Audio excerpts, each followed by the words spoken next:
আজকের ভিডিওটা মেয়েদের ইমোশনাল নিয়ে হবে, মানে মেয়েরা যার প্রতি একদমই আসক্ত। তো চলো ভিডিওটা শুরু করা যাক, কেউ কিন্তু স্কিপ করো না। চলো, তোমাদের সাথে আজকে আমি এমন এক জায়গার আলোচনা করব যে জায়গাতে তোমরা যেদিকে তাকাবে সেই দিকেই শুধু ফুচকা থাকবে। আর তোমরা তো সবাই জানো ফুচকা মানেই মেয়েদের ইমোশনাল, আর ফুচকা মানেই কিন্তু মেয়েদের একটা আলাদা প্রেম ভালোবাসা সবকিছুই। হ্যাঁ, আমি কিন্তু আজকে চলে এসেছি এমনই একটা পাড়ায়, আর এই পাড়াটা কিন্তু আমার বাড়ি থেকে বেশিটা দূর নয়, আমার বাড়ির আশেপাশে এই পাড়াটা। চলো বলাই যাক এই পাড়াটার নাম। এই পাড়াটার নাম হলো ফুচকা পাড়া, যেটা হলো শহীদ পল্লী। অনেকেই হয়তো এই জায়গায় থাকো বা দেখেছো, অনেকেই গেছো, কিন্তু আমি কিন্তু এই পাড়াতে প্রায় দিনই যাই, কিন্তু তোমাদের সাথে কখনো ভিডিওটা শেয়ার করা হয় না। আজকে আমার মনে হলো না, আজকে আমি কোথায় যাচ্ছি সেটা তোমাদের সাথে শেয়ার করব। আর এইদিকে চারিদিকে মানে যেদিকে তাকাবে সেদিকেই কিন্তু ফুচকা। আর ফুচকা মানেই প্রথমেই বললাম একটা আলাদা একটা ভালো লাগা।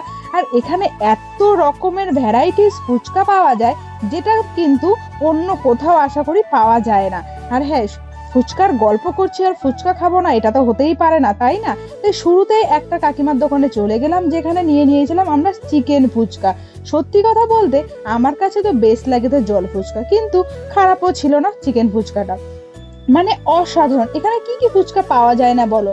চিকেন, আইসক্রিম, লোটে, ভেটকি, মানে কি না পাওয়া যায় এখানে ফুচকা মানে অসাধারণ। এখানকার সবার কাছে মানে অসাধারণ ফুচকা, ওখানে যত মানুষ বসে সবার কাছে। আর হ্যাঁ, আমরা কিন্তু এই কাকিমাটার দোকান থেকেই খাই, কারণ কি জানো? কারণ আমরা এনার কাছে খেয়ে খেয়ে এমন অভ্যস্ত হয়ে গেছি, মানে এনার দোকানের ছাড়া আমাদের আর কোনো দোকানের ফুচকা ভালো লাগে না। তাই কিন্তু আমরা দেরি না করে অন্য দোকান থেকে চিকেন ফুচকা খেয়েছিলাম, কারণ ওই কাকিমার দোকানে চিকেন ফুচকাটা ছিল না। তাই আমরা অন্য দোকান থেকে চিকেন ফুচকাটা খেয়ে এই দোকানে কিন্তু চলে এসেছিলাম জল ফুচকা খাওয়ার জন্য।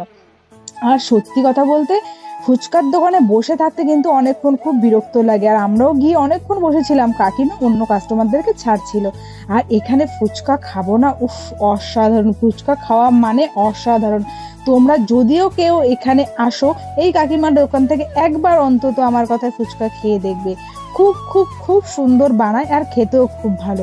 প্রথমে কিন্তু ফুচকাটা ঝাল দেয়নি, আমার খুব একটা ভাল লাগছিল না, তাই কাকিমাকে বলে ঝাল দিতে বললাম। কিন্তু ঝালটা দেওয়ার পর কিন্তু অবস্থা কিন্তু আমারও খুব খারাপ হয়ে গেছিল, খুব ঝালও লাগছিল। কি আর করা যাবে, ঝাল লাগলেও তো আমাকে খেতে হবে। আর ফুচকা মানে তো আমি আর নষ্ট করতে পারি না। আর ও হ্যাঁ, তোমাদেরকে তো জানাতেই ভুলে গেছিলাম, এখানে কিন্তু 10 টাকার 12টা ফুচকা দেয়, মানে অন্য কোথাও আশা করি দেয় না। 10 টাকার 4টে, 5টা, 6টা, মানে আমার পাড়াতেই আসে 4টে না 5টা দেয়। আর এই ফুচকা বাড়াতে যাওয়া মানেই 10 টাকার 12টা ফুচকা, মানে 10 টাকার খাওয়ার পর মনে হয় না আর সেরকম ভাবে খাওয়া যেতে পারে। কিন্তু আমরা তো মেয়ে বস, আমরা তো আরো খাবোই। 10 টাকার জল ফুচকা খাওয়ার পর আরো ভ্যারাইটিস ফুচকা খেয়েছি। তো চলো ভিডিওটা কন্টিনিউ দেখতে থাকো, কেউ কিন্তু স্কিপ করবে না। স্কিপ করলে কিন্তু ভিডিওর অনেক মজাদার জিনিস আছে শেষে, সেটা কিন্তু তোমরা দেখতে ভুলে যাবে। তাই আর ওই যে বলেছিলাম শুধু যে জল ফুচকাই খাবো তারও কোনো মানে হয় না। এখানে কিন্তু আমরা নিয়েছিলাম চাটনি ফুচকা। আর চাটনি ফুচকা নেওয়ার পর মানে আমরা কিন্তু চাটনি ফুচকা নিয়েই কিন্তু থেমে থাকিনি, এখানে আরো ফুচকা বানানো হচ্ছে। এটা কি ফুচকা বানানো হচ্ছে একটু গেস করে দেখো তো কি ফুচকা হতে পারে। কত কিছু দিচ্ছে না এর মধ্যে, দেখতে থাকো এর মধ্যে এক এক করে কি কি দিতে থাকে। আর তোমরা কমেন্ট করে জানাতে বলবে না কেউ যদি গেস করে থাকো যে এটা কি ফুচকা বানানো হচ্ছে। আর তোমরা কিন্তু যারা যারা আমার ভিডিওটা দেখছো তারা কিন্তু অবশ্যই জানাবে যদি তোমরা এখানে গিয়ে থাকো তাহলে। আর হ্যাঁ, এখানে আবার চলে আসি ফুচকার মধ্যে, এটা কিন্তু মানে চাটনি দিচ্ছে। আর চাটনি ফুচকা কিন্তু নয়, কারণ আমি তো আগেই চাটনি ফুচকা নিয়েছিলাম। তাহলে এর মধ্যে কি দেখো, সুস্বাদু দই। ওয়াও, মানে জিভে এখন আমি ভিডিওটা এডিট করছি, আমার এখনই মনে হচ্ছে জিভে জল চলে আসছে।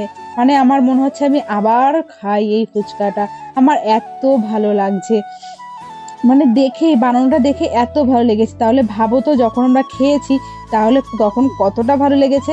আর সত্যি কথা বলতে বলেইছিলাম এই কাকিমাটা বেস্ট আমাদের কাছে, অসাধারণ ফুচকা বানায়। তো চলো দুটো ফুচকা নিয়েই কিন্তু আমরা বেরিয়ে পড়েছিলাম, কারণ আর বেশি নিনি, আর খেতে পারবো না বলে তাই।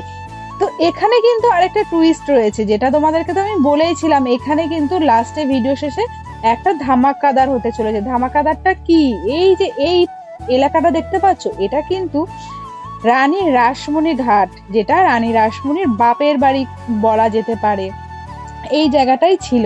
এখানে তুমি যেই দিকে তাকাবে সেই দিকেই ফুচকা, যেদিকে তাকাবে, দেখো মাঠের মাঝখানে চলে এসেছি তাও ফুচকা। আর এই দিকে তো আমরা ফুচকা খেতে খেতে খেতে খেতে যাচ্ছিলাম সেই রানী রাসমণি ঘাটের কাছে, একটু দেখবো তাই, একটু গঙ্গার পাড়ের হাওয়া খাবো তাই। আর হ্যাঁ, সরি গাইস, কারণ তোমাদেরকে আমি গঙ্গার ঘাটটা সেরকম ভাবে দেখাতে পারবো না, কারণ এখন হয়ে গেছে রাত, মানে সন্ধে হয়ে গেছে, সন্ধেবেলা তো কিছু দেখানো যাবে না তোমাদেরকে। আমি এই গঙ্গার ঘাটটা নেক্সট কোনো ব্লগে তোমাদেরকে আমি আবার শেয়ার করব। আর হ্যাঁ, এই যে মন্দিরটা দেখতে পাচ্ছ, এটা কিন্তু দক্ষিণেশ্বরের মতন করে, কিন্তু এটা কিন্তু দক্ষিণেশ্বর নয়। আরে মন্দিরটা সত্যি গেলে একটা শান্তি আছে, আলাদাই একটা শান্তি। আরে মন্দিরের সামনে যাওয়ার আগে অনেক ফটোস তুলে নিলাম আমরা। আর হ্যাঁ, আজকে তো তোমাদেরকে তো বলিনি আমি কাদের সাথে গেছি। হ্যাঁ, আমি চলে গেছিলাম আমার বেস্ট ফ্রেন্ডের সাথে। আর বেস্ট ফ্রেন্ডের যেহেতু বিয়ে হয়ে গেছে, ও এসেছে এখানে এখন বেড়াতে, আর ওর সাথে এসেছে ওর ননদ, তাই আমরা তিনজন মিলেই বেরিয়ে পড়েছিলাম ফুচকাপাড়া যাওয়ার উদ্দেশ্যে। আর হ্যাঁ, ফুচকাপাড়ায় আসবো আর মায়ের দর্শন করব না এমনটাও তো হতে পারে না, তাই না? আর হ্যাঁ, এখানে কিন্তু মায়ের ফটো তোলা একদমই নিষেধ, ওখানে কিন্তু বড় বড় করে লেখা রয়েছে। আর আমিও চুপিসারে একটু ফটোস তুলে নিয়েছি। আর এখানে মা যেখানে থাকবে সেখানে বাবা ভোলানাথ থাকবেন, এটা তো হতেই পারে না, তাই না? তাই এখানে দেখতে পাচ্ছ বাবা ভোলানাথের একটা লিঙ্গ রয়েছে। আর এখানে কিন্তু আরো একটা মন্দির রয়েছে, আমি কিন্তু সেটা জানতাম না, আমার বান্ধবী বলছে চল এখানে তো আরো একটা মন্দির রয়েছে, সেটাও তোদেরকে দেখায়। যে এখানে আরো মন্দির, বলছে হ্যাঁ চল তাহলে দেখি কোথায় আর একটা মন্দির। হ্যাঁ, গিয়ে দেখি এখানে দেখতে পাবে যে গিয়ে এখানে কি মন্দির। সত্যি কথা বলতে মানে এই ঠাকুরের মানে কি বলবো, আমার বান্ধবী একদম খুবই ভক্ত বলতে পারো। হ্যাঁ, আমিও খুব মানি ঠাকুরকে, সমস্ত ঠাকুর দেবতাকেই মানি। আর ওখানে ওই ঠাকুরটাকে নমস্কার করে আমরা বেরিয়ে পড়েছিলাম বাড়ি যাওয়ার জন্য। আর হ্যাঁ, বাড়ি যাব আর আমাদের আর ঘোরা হবে না এটা ভাবছো? না, একদমই না, ভুল ভাবছো। বাড়ি যাব আরো ঘোরা হবে, ভিডিওটা কিন্তু দেখতে থাকো তোমরা। এখানে বাড়ি যাওয়ার পথেই তোমাদের একটুখানি ঝলক দিয়ে দেখিয়ে দেবো গঙ্গার ঘাটটা। আর এই গঙ্গার ঘাটের এখানেই কিন্তু আশেপাশে সব জায়গাতে ফুচকা থেকে শুরু করে, এখানে আইসক্রিম থেকে শুরু করে, চা থেকে শুরু করে, মানে সমস্ত কিছু পাওয়া যায়। এখানে গেলেই মনে হবে না একটা মেলা বসেছে। কিন্তু এখানে কিন্তু মেলা হয় কিন্তু রথের সময়, রথের সময় কিন্তু এখানে প্রচণ্ড জাঁকজমক করে মেলা হয়। আর সেখানে আমার খুব বেশি আসা হয় না সেই মেলার সময়, আমি হয়তো একবার এসেছিলাম। তো এইখানে হলো বজরংবলীর মন্দির রয়েছে, বড় ঠাকুরেরও মন্দির রয়েছে। চলো, যাওয়ার সময় তোর ভিডিওটা কন্টিনিউ করতে পারিনি, এখানে এসো আমরা কিন্তু আবার মোমো খেতে বসে পড়েছিলাম। এই মোমো কাকুর দোকানে কিন্তু আমার বান্ধবীর বিয়ের আগে প্রত্যেক দিনই বলতে পারো মোমো খেতাম। এখন আর যেহেতু ওর বিয়ে হয়ে গেছে, আমিও একা হয়ে গেছি, তাই সেরকম ভাবে আর খাওয়া হয় না। তাই ঝট করে এক এক প্লেটই নিয়ে নিয়েছিলাম, কারণ আমাদের পেটে এত ফুচকা খাওয়ার পর আর জায়গা ছিল না। তাই এক প্লেট নিয়েই আমরা মোমোটাকে শেয়ার করে খাচ্ছিলাম। আমরা এখানে মোমো খাই। আর আজকের ভিডিওটা তোমাদের কেমন লাগলো? হ্যাঁ, তোমরা যদি এই ফুচকা পাড়াতে আসতে চাও, তাহলে কেউ যদি শিয়ালদা হয়ে আসতে চাও, তাহলে কিন্তু তোমরা কাঁচরাপাড়াতে নেমে ওখান থেকে হালি শহরের কোনো টোটোকে বললেই হবে যে আমরা ফুচকা পাড়ায় যাবো, নামিয়ে দেবে। আর কেউ যদি কল্যাণী হয়ে আসো, একই অ্যাড্রেস ফুচকা পাড়ার কথা বললেই সবাই নিয়ে চলে আসবে। আর এখানে আসলে অবশ্যই কিন্তু মায়ের দর্শন করো, কারণ অনেকেই জানে না, কারণ ওটা একটু ভেতর দিকে রয়েছে বলে। তো তোমরা যদি কেউ এখানে আসো তাহলে অবশ্যই মায়ের দর্শন করো, সত্যি কথা বলতে অনেকটাই শান্তি পাবে সেই জায়গায় গিয়ে। আর এখানে চলো আজকের ভিডিওটা আর বেশি লং করব না, অনেকটাই হয়ে গেছে। তোমাদের সাথে আবার দেখা হবে কোনো একটা নেক্সট ভিডিওতে। তো আজকের ভিডিওটা কেমন লাগলো অবশ্যই কিন্তু তোমরা জানাতে ভুলবে না। চলো টাটা।